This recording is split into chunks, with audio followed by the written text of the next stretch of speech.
This is the third video in our Ultra Noob series. We're going to look at how to set stop losses on the market.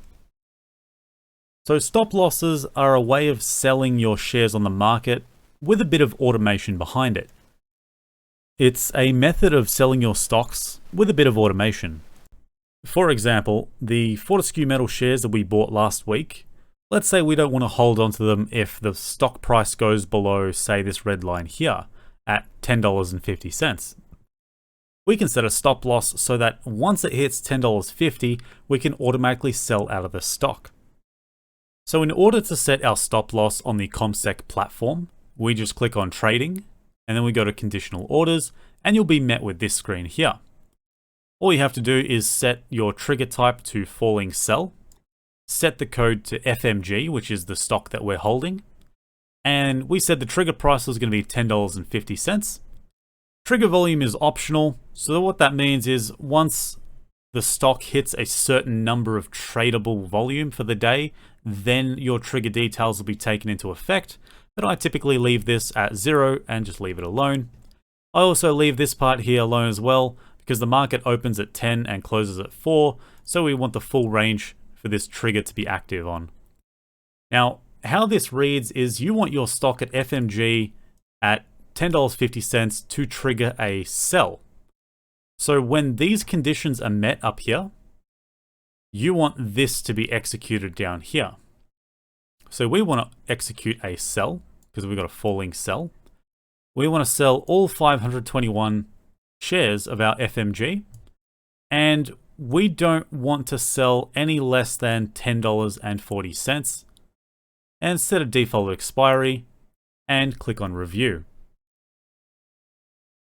And once you click on review, you'll be met with a confirmation screen and just hit submit. Coming back to this screen, I want to explain why we set a price limit of $10.40 and not a price limit of $10.50, even though we want to sell at $10.50. So if we have a look at the order book, for example, so if you open up FMG, this will be your default screen. And if you've got something else open, just click on summary, prices, and this will be your order book here.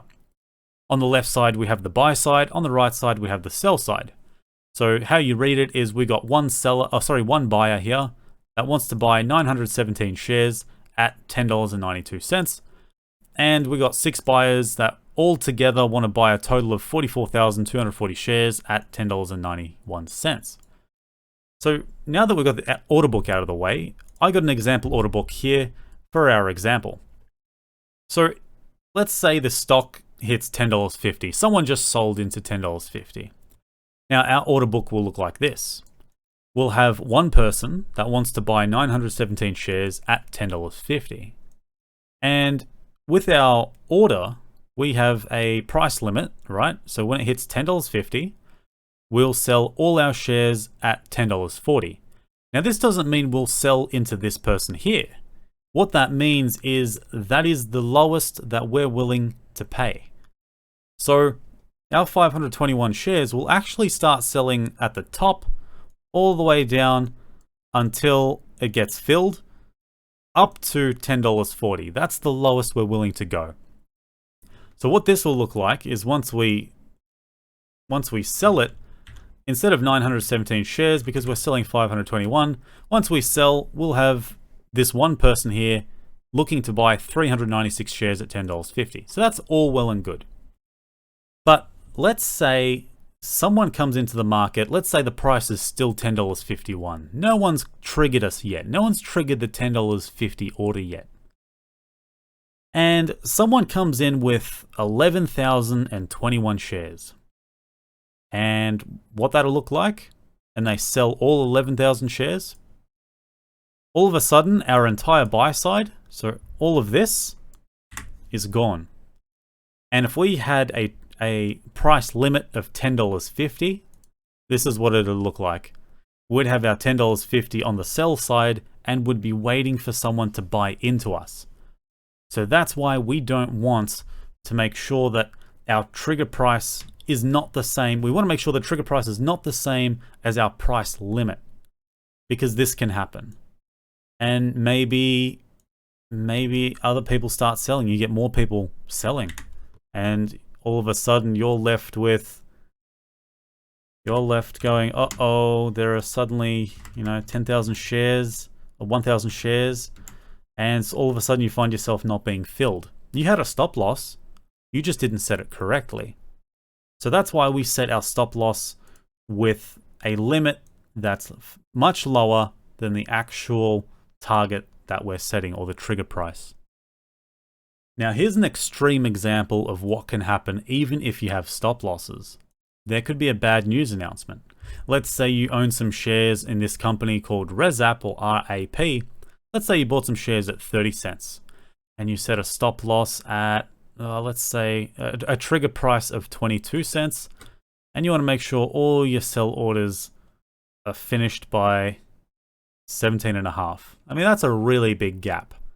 99 times out of 100, maybe 999 times out of 1,000, this will get filled. Almost guaranteed. But on the occasion, especially in the small cap and micro cap space, big gaps can occur because there can be a huge news announcement that can really just ruin a company, or at least temporarily ruin a company. And what we can see here is that our order gets completely skipped. Overnight, the price drops from 31 cents to 7 cents, and there's no chance in hell that we're getting our 17.5 cent order filled, even though it got triggered. So what we're doing here is we're actually in the order book right now. Because the price went below 22 cents, we're in queue to sell at 17.5. But then there would be thousands of people queued up at 17 cents, 16.5, 16, all the way down in that order book to 7.5 cents. So that's something that can happen and worth keeping in mind. So it's up to you if you want to set a trigger price of 22 cents in this situation, and then set your price limit to as low as you want, as low as 0.0001 if you like. That's up to you. If you're happy to set a trigger price and then sell at 0.0001, just keep in mind that you could actually end up selling your shares around here at this 7 cent mark when the stock opens.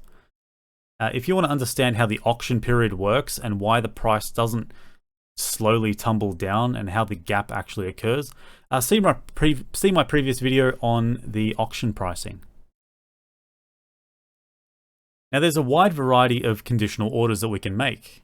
Let's say that if the price rises on Fortescue Metals and it rises to $12 and we want to buy more because it's in an uptrend, we can just click on Rising Buy, and it actually gives you a nice little graphic here to explain how it works. So when the price rises to $12, which is well above our current price, we can set a price limit of $12.10, and we can buy another 521 shares if we like. Or maybe you want to automatically take profit when it hits a certain price. In this case, we choose Rising Sell. We got our stock code of FMG because that's what we currently hold. And we set a trigger price of $12.